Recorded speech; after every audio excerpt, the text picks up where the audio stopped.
De l'antégenèse à la création, un message de l'Église des 144 000 présenté par Yirmeyahu.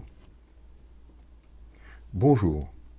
L'origine de cette création à laquelle nous appartenons et de tous ces bouleversements se situe dans un temps qui a précédé la Genèse.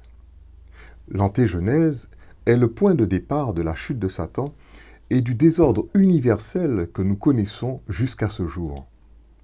Les événements de l'antégenèse conditionnent l'apparition de notre monde. Dans une allégorie qui montre que le prince de Tyr décrit dans le livre d'Ézéchiel partage les mêmes caractéristiques que Satan, la Bible nous parle d'un temps où l'Éden, lieu du trône de Dieu, n'était pas encore sur la terre. Un temps où Satan n'était pas encore entré en rébellion contre son Créateur, un temps situé avant sa chute. Ainsi parle le Seigneur l'Éternel. Tu mettais le sceau à la perfection. Tu étais plein de sagesse, parfait en beauté. Tu étais en Éden, le jardin de Dieu. Tu étais couvert de toute espèce de pierres précieuses, de sardoine, de topaze, de diamants, de chrysolite, d'onyx, de japs, de saphir, d'escarboucle, d'émeraude et d'or. Tes tambourins et tes flûtes étaient à ton service, préparés pour le jour où tu fus créé. Tu étais un chérubin protecteur aux ailes déployées. Je t'avais placé et tu étais sur la sainte montagne de Dieu. Tu marchais au milieu des pierres étincelantes. Tu as été intègre dans tes voies depuis le jour où tu fus créé, jusqu'à celui où l'iniquité a été trouvée chez toi. Par la grandeur de ton commerce, tu as été rempli de violence et tu as péché. Je te précipite de la montagne de Dieu, et je te fais disparaître, chérubin protecteur, du milieu des pierres étincelantes. Ton cœur s'est élevé à cause de ta beauté. Tu as corrompu ta sagesse par ton éclat. Je te jette par terre, je te livre en spectacle au roi. Par la multitude de tes iniquités, par l'injustice de ton commerce, tu as profané tes sanctuaires. Je fais sortir du milieu de toi un feu qui te dévore. Je te réduis en cendres sur la terre, aux yeux de tous ceux qui te regardent. Ézéchiel chapitre 28, versets 13 à 18. Ce texte nous donne une chronologie rapide du parcours de Satan, depuis sa création jusqu'à sa disparition dans le feu de la géhenne. Tous les événements décrits dans ce texte ne concernent donc pas la même époque. Au cours de cette étude, nous replacerons ces événements dans leurs époques respectives. Deux époques sont spécifiées dans la Bible. Celle où le chérubin protecteur était gardien de l'Éden et celle où Adam était gardien de l'Éden. Ces deux époques sont bien distinctes vu que les gardiens ne sont pas les mêmes. Ces faits étant posés, nous pouvons aborder l'histoire de l'antégenèse avec plus de clarté. Avant sa chute, Satan occupait un poste très élevé dans le royaume de Dieu. Il avait d'autres anges à son service. Il était couvert de richesses, parfait en sagesse et en beauté. Il jouissait d'une puissance particulière pour assumer sa responsabilité de gardien et de protecteur du lieu du trône de Dieu. Le texte prophétique d'Ézéchiel montre également que la sainte montagne de Dieu était en Éden, et que c'est là, sur cette montagne, que le chérubin aux ailes déployées avait sa place, là, au plus près du trône du Dieu Tout-Puissant. En ce temps-là, notre monde n'avait pas encore été créé, et l'homme n'avait pas encore été conçu par le Créateur. Tout allait pour le mieux au sein de la société des anges, quand un événement malheureux allait venir bouleverser la quiétude qui régnait. Comme nous le verrons, c'est cet événement qui semble avoir motivé la création des cieux et de la terre. Avant la chute, la société des anges avait entendu dire que celui qui siégeait sur la montagne sainte était leur créateur. Et ils l'adoraient en tant que tel. Cependant, aucun d'entre eux n'avait vu Dieu créé. Lorsque la vanité a rempli le cœur du chérubin protecteur, ce dernier mit en doute le fait que Dieu soit le Créateur. Et tout comme le font aujourd'hui un grand nombre de scientifiques, il attribua la création d'alors et sa propre existence au fait de la nature.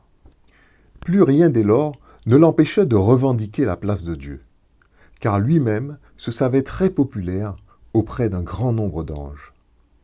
Comme le fit Absalom du temps de David, qui lui aussi était très populaire du fait de sa beauté, le chérubin protecteur se mit à attirer à lui les autres anges, en faisant passer Dieu pour un usurpateur.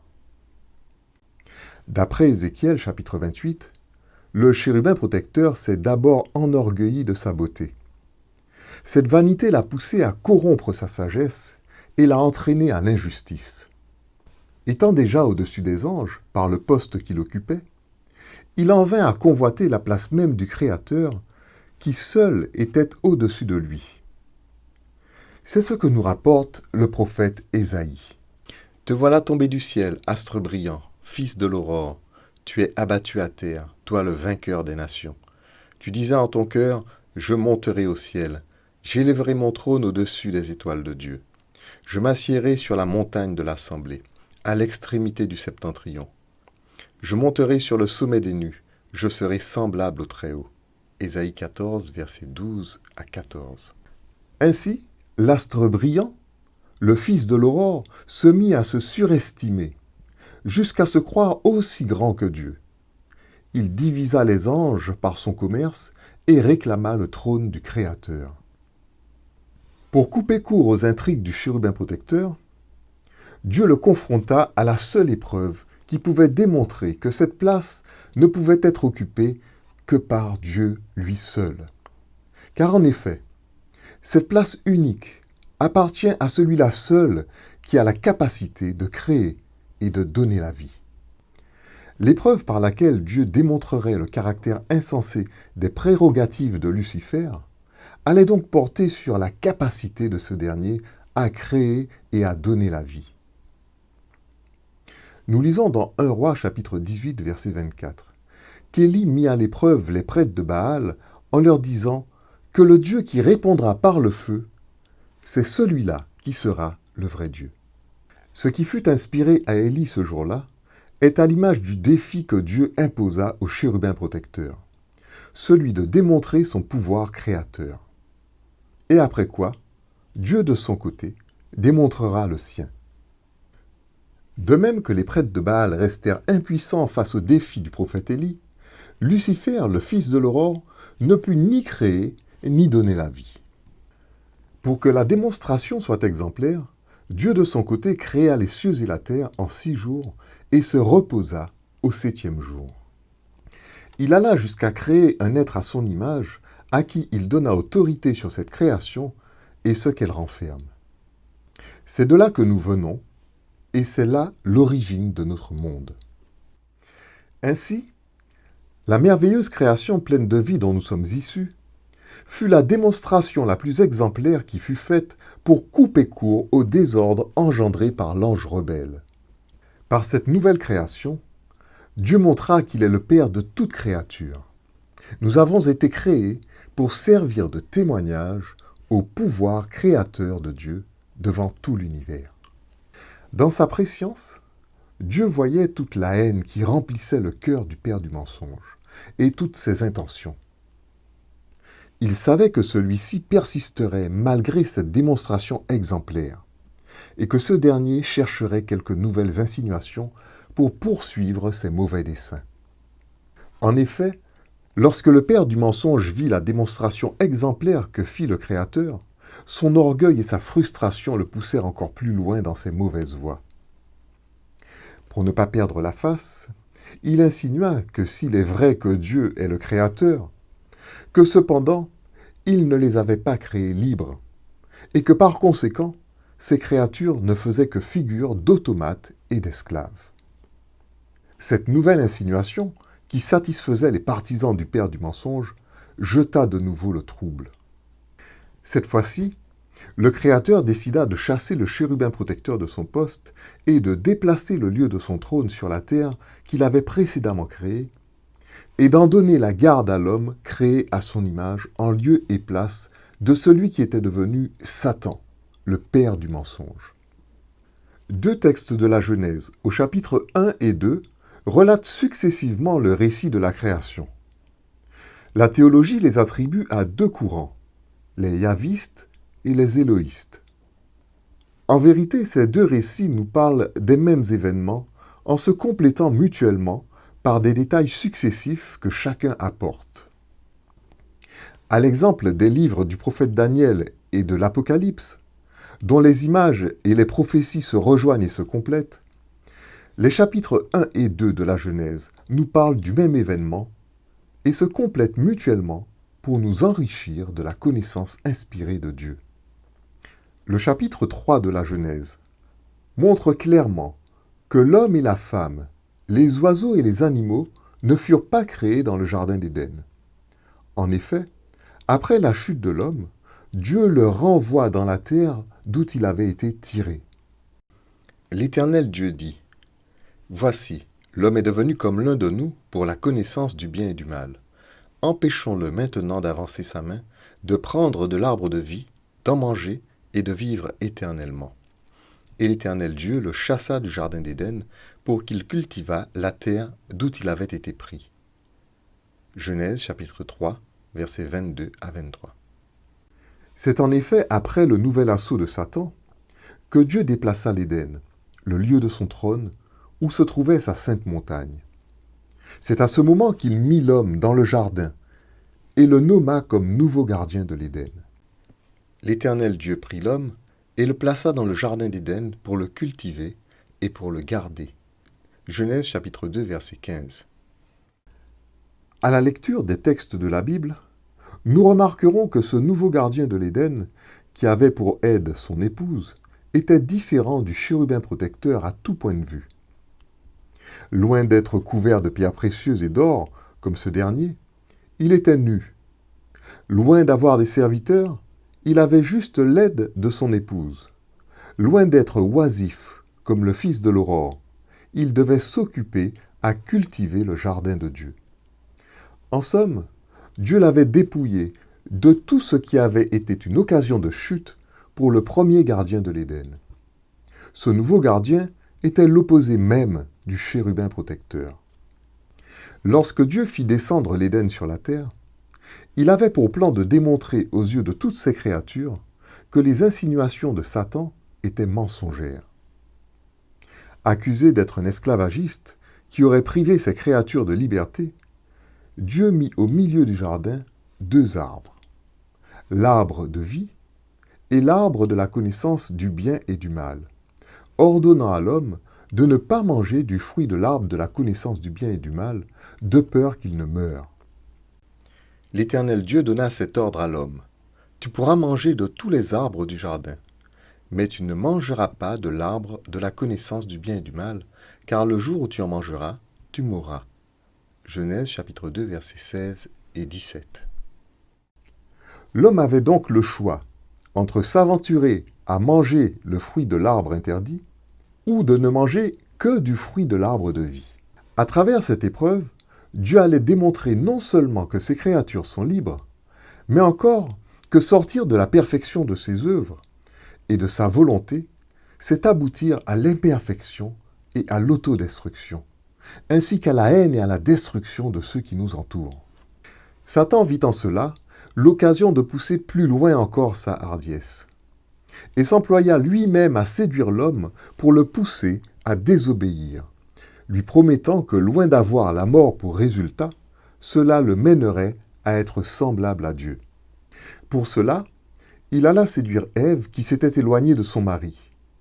Ève n'ignorait rien de ce qu'avait dit Dieu au sujet de l'arbre de la connaissance du bien et du mal. La réponse qu'elle donna au serpent montre très clairement qu'elle n'ignorait absolument rien de l'ordre donné par Dieu. Le serpent était le plus rusé de tous les animaux des champs que l'Éternel Dieu avait fait. Il dit à la femme : Dieu a-t-il réellement dit : Vous ne mangerez pas de tous les arbres du jardin ? La femme répondit au serpent : Nous mangerons du fruit des arbres du jardin. Mais quant au fruit de l'arbre qui est au milieu du jardin, Dieu a dit : Vous n'en mangerez point, et vous n'y toucherez point, de peur que vous ne mouriez. Genèse chapitre 3, versets 1 à 3. Voyant que la femme était fort bien informée, il ne restait qu'une alternative au père du mensonge. Faire passer Dieu pour un menteur et lui pour celui qui dirait la vérité. Alors le serpent dit à la femme : Vous ne mourrez point, mais Dieu sait que le jour où vous en mangerez, vos yeux s'ouvriront, et que vous serez comme des dieux, connaissant le bien et le mal. Genèse chapitre 3, versets 4 et 5. Ève fut séduite par les mensonges du diable. rêva des illusions qu'il lui promettait, mangea le fruit et en donna à son mari. Que l'homme ait chuté ou non, la démonstration du don de la liberté à toutes les créatures de Dieu avait été faite. L'arbre de la connaissance du bien et du mal était déjà dans le jardin d'Éden une démonstration selon laquelle Dieu donnait le choix à ses créatures. Non seulement il leur donnait le choix, mais il éclairait ce choix de sa sagesse et de sa prescience pour éviter à l'homme le malheur. L'homme pouvait donc user de sa liberté pour faire un choix éclairé. Mais ce n'est pas ce qui arriva. Ève chuta et entraîna Adam avec elle. L'ennemi se réjouissait donc de sa victoire. Cependant, la joie de ce dernier fut de courte durée. En effet, il ne se doutait pas que la liberté accordée à l'homme par Dieu lui permettait également de se repentir de ses mauvais choix et de revenir à Dieu, même après s'être trompé. Dieu, dans sa prescience, avait pris toutes les précautions nécessaires pour assurer à l'homme la possibilité de jouir de sa liberté en homme éclairé, même après avoir été séduit et s'être trompé. Avant même de créer le monde, il avait prévu un moyen de payer lui-même les conséquences du choix de l'homme et de permettre aux repentants de retrouver le chemin de la vie et de la vraie liberté, celle qui s'exerce dans la lumière et qui procure vie et bien-être à soi-même et à tous. C'est de là que vient le plan de la rédemption, dont Jésus, le Fils de Dieu, est la rançon, la victime expiatoire, comme le montre l'épître de Pierre. Sachant que ce n'est pas par des choses périssables, par de l'argent ou de l'or, que vous avez été rachetés de la vaine manière de vivre que vous avez hérité de vos pères, mais par le sang précieux de Christ, comme d'un agneau sans défaut et sans tache, prédestiné avant la fondation du monde et manifesté à la fin des temps à cause de vous. 1 Pierre chapitre 1 versets 18 à 20. Ainsi, avant la fondation du monde, Dieu avait prédestiné Jésus à nous racheter, afin que nous ayons la liberté d'appartenir à notre vrai Père, même après l'avoir abandonné en usant à mauvais escient de notre libre arbitre. Pour signifier à l'homme que malgré la sentence de mort, qui était une sentence bien réelle, une possibilité de faire librement un nouveau choix lui était encore accordée, Dieu sacrifia 2 animaux pour revêtir Adam et Ève en préfiguration de la promesse de rachat. Ce rachat intervint lors de la première venue de Christ qui offrit sa vie sur la croix. Sa mission de rachat marqua l'heure d'une nouvelle guerre contre Satan. Pour bien comprendre ce sujet, il est important de savoir que dans la création, la liberté de choisir existe, et nous la possédons tous. Mais nous ne sommes pas libres vis-à-vis des conséquences de nos choix. Nous devons impérativement les assumer. Ne vous y trompez pas, on ne se moque pas de Dieu. Ce qu'un homme aura semé, il le moissonnera aussi. Celui qui sème pour la chair moissonnera de la chair la corruption. Mais celui qui sème pour l'esprit moissonnera de l'esprit la vie éternelle. Ne nous lassons pas de faire le bien, car nous moissonnerons au temps convenable si nous ne nous relâchons pas. Galates chapitre 6, versets 7 à 9. Dieu lui-même est assujetti aux conséquences de ses choix, si douloureux soient-ils. L'Éternel se repentit d'avoir fait l'homme sur la terre, et il fut affligé en son cœur. Et l'Éternel dit, « J'exterminerai de la face de la terre l'homme que j'ai créé, depuis l'homme jusqu'au bétail, aux reptiles et aux oiseaux du ciel, car je me repens de les avoir faits. » Mais Noé trouva grâce aux yeux de l'Éternel. Genèse chapitre 6, versets 6 à 8. Dieu se repent d'avoir fait l'homme. Il assume ce choix en exerçant la justice et en décidant de détruire le méchant, mais aussi en décidant de sauver les justes, Noé et les siens. La décision de sauver les justes n'est pas simple pour Dieu, car depuis l'entrée du péché dans le monde, le juste n'est regardé comme tel que grâce au sacrifice de l'agneau qu'Abel avait enseigné à ses descendants.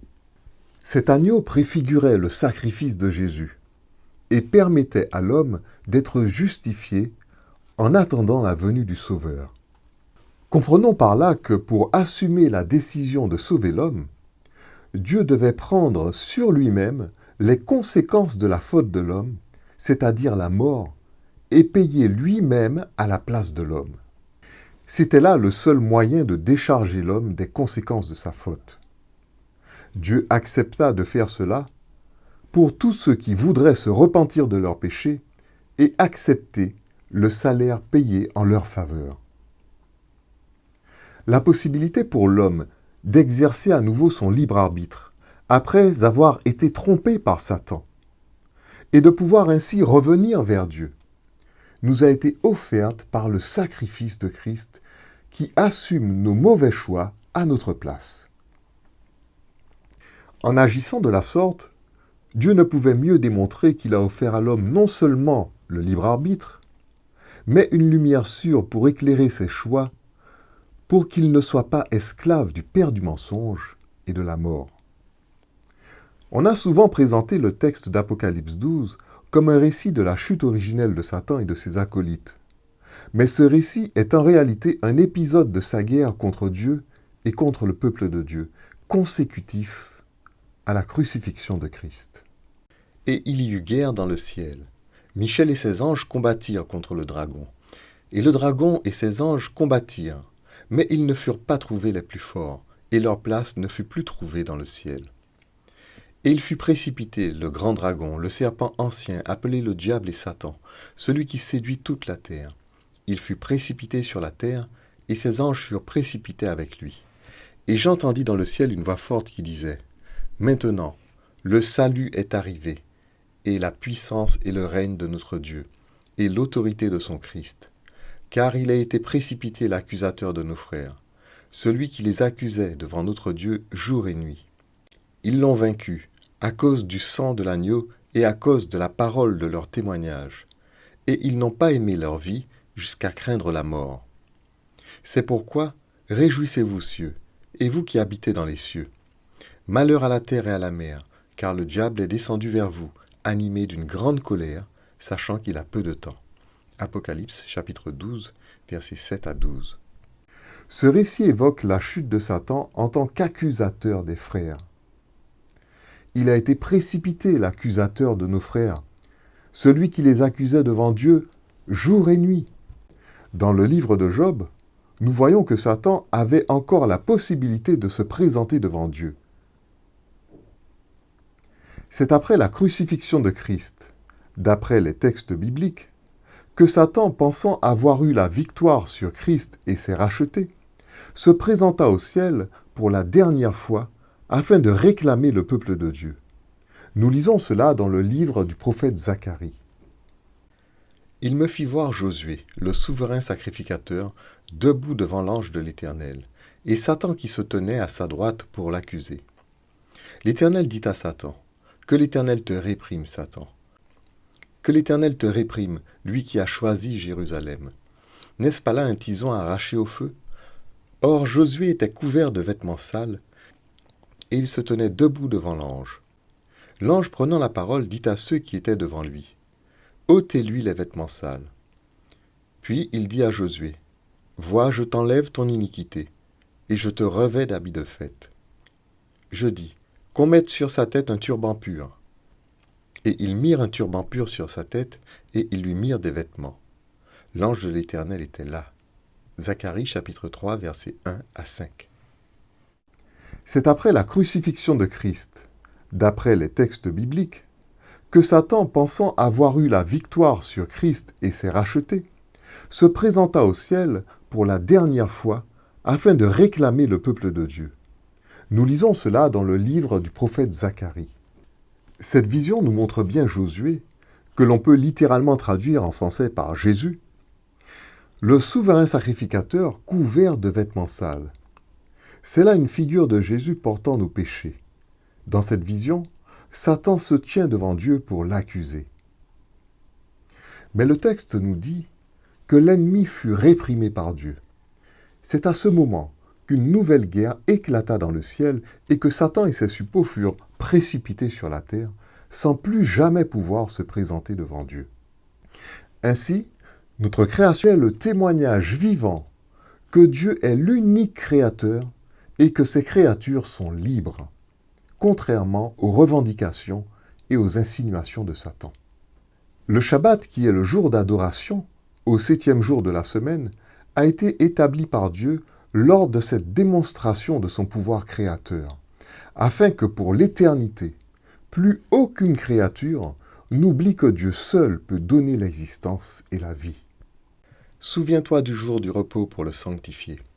Tu travailleras 6 jours et tu feras tout ton ouvrage.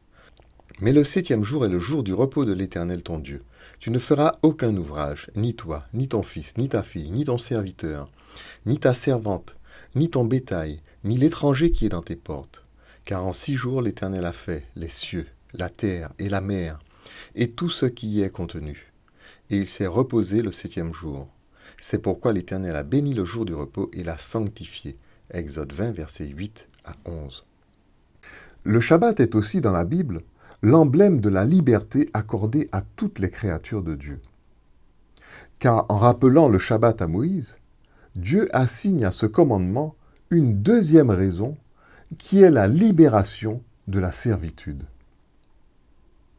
Ce n'est donc pas la volonté de Dieu que nous soyons en servitude, car il désire que toutes ces créatures soient libres, tout en respectant la liberté des autres. Voilà ce que nous dit Deutéronome. Tu te souviendras que tu as été esclave au pays d'Égypte, et que l'Éternel ton Dieu t'en a fait sortir, à main forte et à bras étendus. C'est pourquoi l'Éternel ton Dieu t'a ordonné d'observer le jour du repos. Deutéronome chapitre 5, verset 15. Ce commandement du Shabbat témoigne contre l'ennemi de Dieu et de nos âmes que ces accusations n'ont aucun fondement. Elles ne sont que mensonges et rébellion. Le sacrifice de Christ, prédestiné dès avant la fondation du monde, témoigne lui aussi de la volonté de Dieu de donner le libre choix à tous ceux qui le veulent de revenir à Dieu après s'être égarés. Il témoigne aussi que le Créateur peut redonner la vie à ceux que le châtiment de la mort a frappés. La Sainte Seine, partage du pain et du vin, qui perpétue le souvenir du sacrifice de Christ, nous a été donnée comme témoignage perpétuel de l'amour de Dieu, de sa miséricorde, de sa justice et de sa libéralité. C'est pourquoi elle doit être célébrée à chaque culte offert à Dieu, c'est-à-dire aux fêtes établies et ordonnées par Dieu, telles Pâques, Pentecôte, fête des trompettes, Kippour, fête des tabernacles, qui célèbrent les étapes du plan de la rédemption.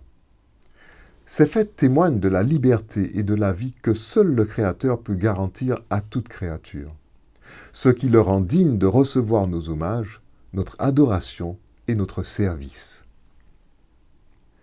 L'ennemi qui a prétendu prendre la place de Dieu et donner à l'homme la liberté de vivre comme bon lui semble, n'a fait qu'apporter ruine, mort et destruction sur cette terre. Il a démontré qu'il n'est pas digne de recevoir les hommages et le service de quelque créature que ce soit. Aujourd'hui, il continue à séduire, à mentir, et beaucoup le suivent dans ses mauvaises voies.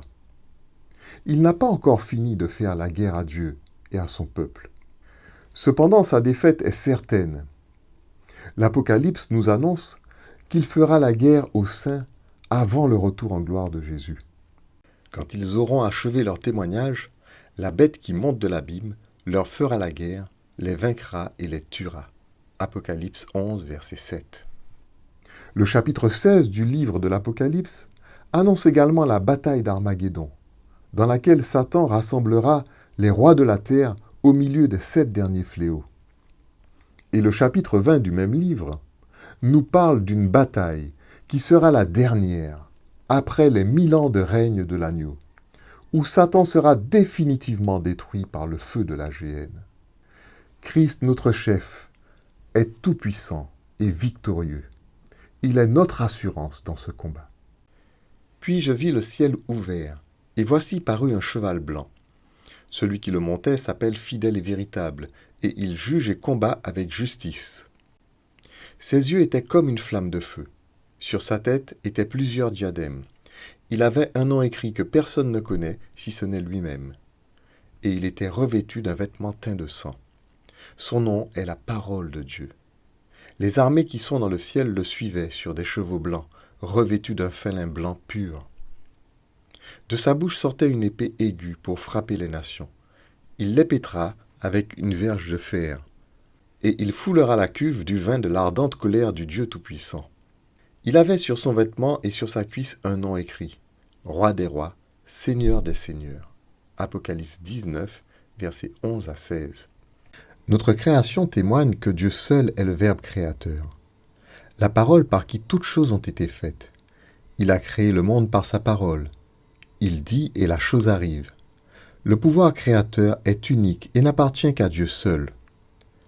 Aucun être céleste ne saurait remplacer Dieu ou s'asseoir sur son trône. Aujourd'hui encore, le Verbe créateur de Dieu agit. La gloire de Dieu est manifestée dans l'esprit de la prophétie. En effet, dans la prophétie également, Dieu dit et la chose arrive. Il annonce à l'avance des choses qui ne manquent pas d'avoir leur accomplissement au temps qu'il a lui-même fixé. Chaque promesse de Dieu et chaque prophétie des Saintes Écritures qui s'accomplit est un témoignage du caractère unique du Dieu créateur. Comme la pluie et la neige descendent des cieux, et n'y retournent pas sans avoir arrosé, fécondé la terre, et fait germer les plantes, sans avoir donné de la semence au semeur et du pain à celui qui mange.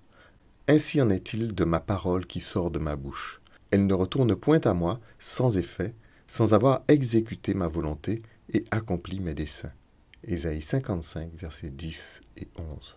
Vous êtes mes témoins, dit l'Éternel, vous et mon serviteur que j'ai choisi, afin que vous le sachiez, que vous me croyiez et compreniez que c'est moi. Avant moi, il n'a point été formé de Dieu, et après moi, il n'y en aura point. C'est moi qui suis l'Éternel, et hors moi, il n'y a point de sauveur. C'est moi qui ai annoncé, sauvé, prédit. Ce n'est point parmi vous un Dieu étranger. Vous êtes mes témoins, dit l'Éternel. C'est moi qui suis Dieu. Je le suis dès le commencement, et nul ne délivre de ma main. J'agirai. Qui s'y opposera? Ésaïe 43, versets 10 à 13. Amen.